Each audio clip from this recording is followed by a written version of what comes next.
If you don't like puffin' and your situation's roughin', you can munch the mighty muffin with a jive cake stuffin'. Jive cake stuffin', no sense of roughing it. Jive cake stuffin' if you're toughin' it. Jive cake stuffin', no need for puffin' it. Jive cake stuffin' when you can muffin it. If you don't like puffin' and your situation's roughin', you can munch the mighty muffin with a jive cake stuffin'.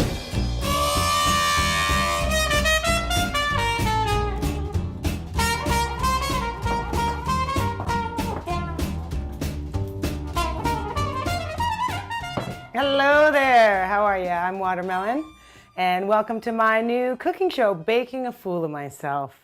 I have some great recipes we're going to discuss a little later on, but we are going to begin with cannabis conversion. It's very important that you convert your cannabis before you start to bake with it, and I'm going to explain to you why.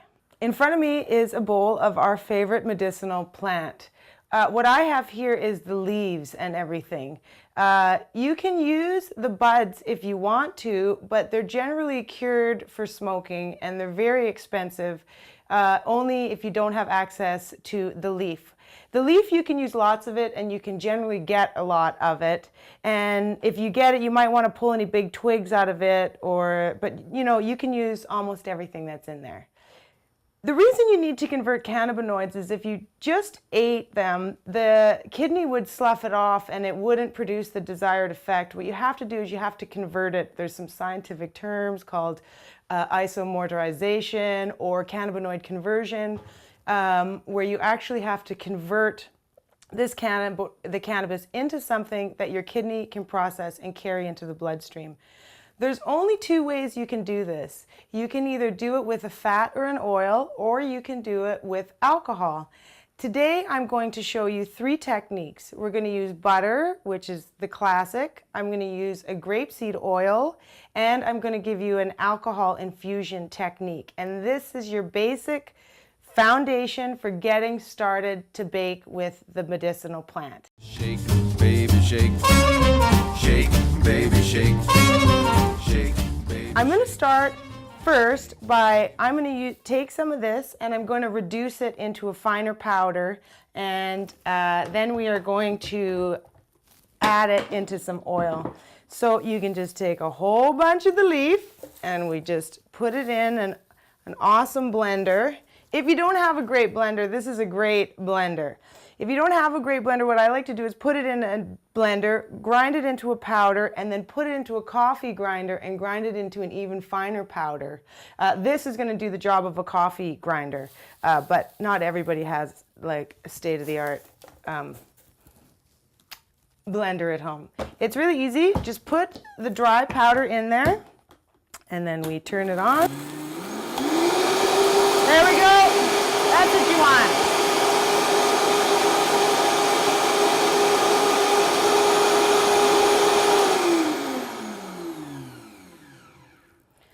I like to get it really nice and fine because I like to leave the herb right in the baking. Some people like to extract it, and you can do that if you like. But I think there's no reason to take it out. It's an extra step. And if you can grind it into a super fine powder, then what I like to do after I grind it into a really fine powder, just to be certain that there's no other impurities in there, you can just take a any kind of sieve like this.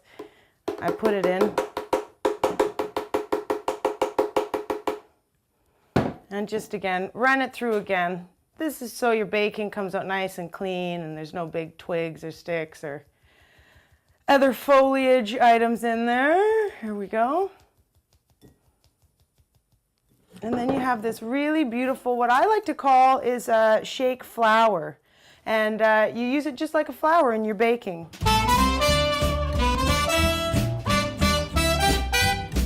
Jive up. Jive up. The first thing I think we're going to do is I'm going to show you how to convert this in butter. So very simply, we are going to cook it in a pot on the stove. You put that there. I'm making a recipe today that serves about 16 to 18 people. So a good rule of thumb is how much, when you want to have a serving size or portions, a good rule of thumb is generally about a half a gram to, if you really want to go hardcore, a gram, but I would not exceed a gram. I usually like to go about half gram, 3/4 gram per serving.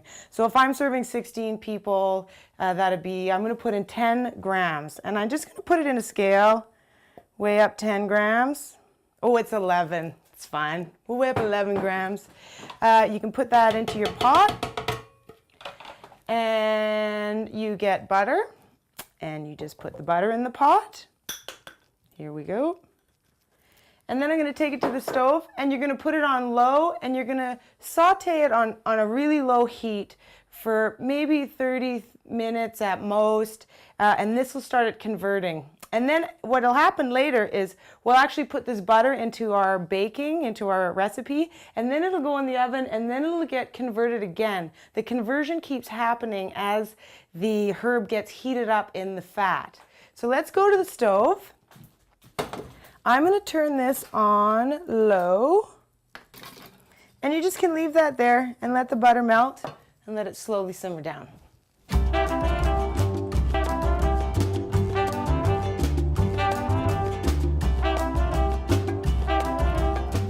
The other technique I like to use, a lot of people are vegans, not everybody likes dairy, so a great thing you can use is oil, and you can use any oil.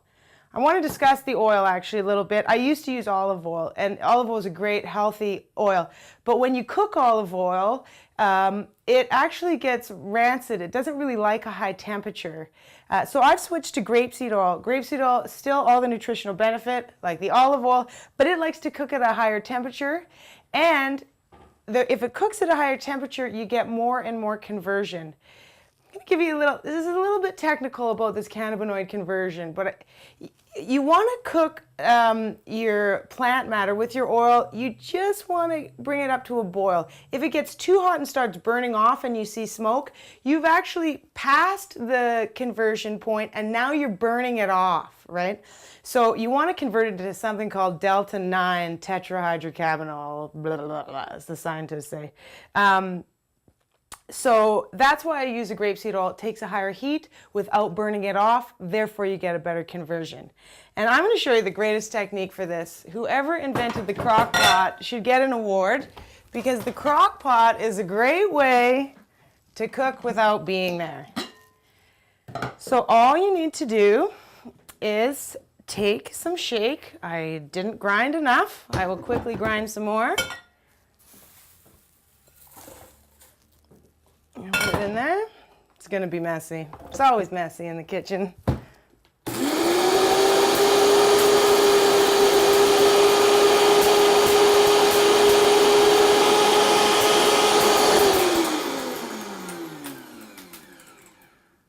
That's some great blender. Let's quickly make sure it's sifted through.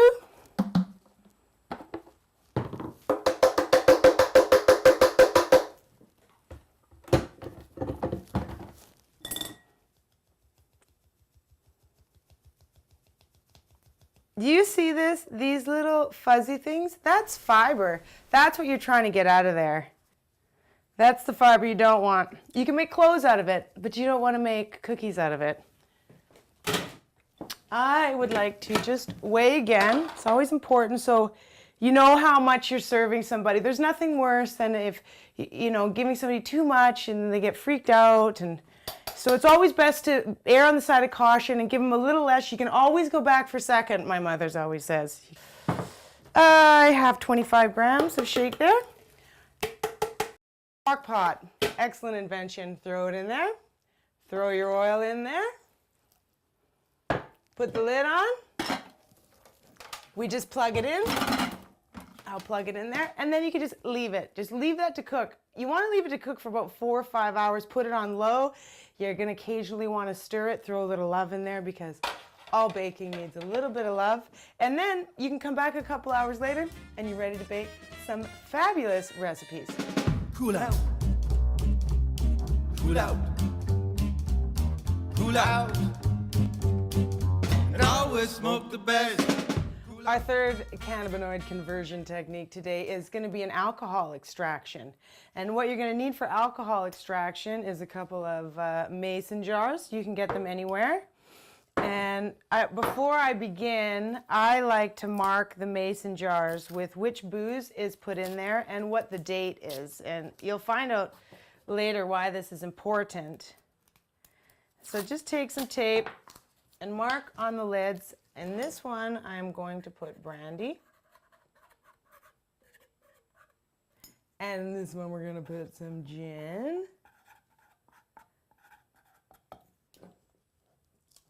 And this will come in handy about a month down the road when you've totally forgotten what you've done. So I suggest you do that. And if we're going to do an alcohol extraction, we're going to need some alcohol.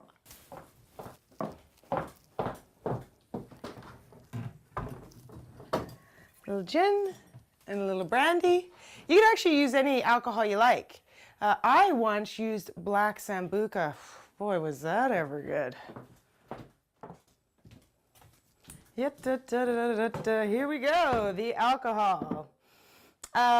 Today we're going to make the gin and the brandy. Hello, my darling. Hi, Mom. Welcome home. Are we having a party? Yeah, it's the cooking show today. You look terrific. Good. I'm here in time to help. Yes, this is my mother, everybody, Mom, everybody. No, I don't need your help. Oh, That's fine, we discussed it before. Okay. I can do it on my own, but thank you. all right, dear. We'll see you in a little bit. You bet. Bye, Mama. Bye, darling. Oh, where was I? That was my mom, she's cute. This is a very simple thing. All you want to do for this technique is fill the mason jar full of leaves. And when you're extracting in alcohol, you can put twigs, everything. Everything can go in there. You can pack it tight. We just fill that one. Make sure I don't mess up the lids. So now we have 2 mason jars. The small one is gin.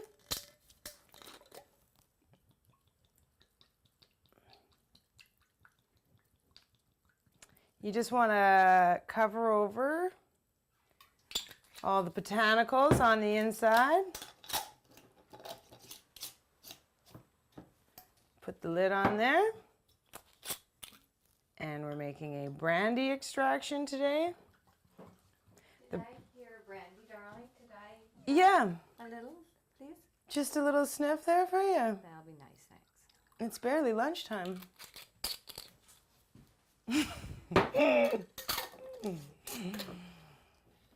This is how easy it is to convert it in alcohol. And I'm going to show you some techniques a little later, what you can do with this alcohol. You can drink it straight, but I'm going to show you some recipes you can put it into. Put your lids on nice and tight, and you're going to put this in. You actually want to put it just put it away in a dark place.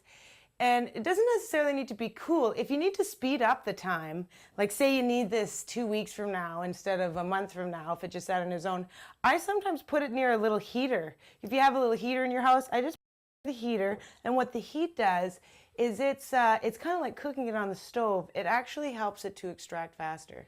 And now that you know all 3 techniques for converting cannabinoids, you are ready to start baking a fool of yourself.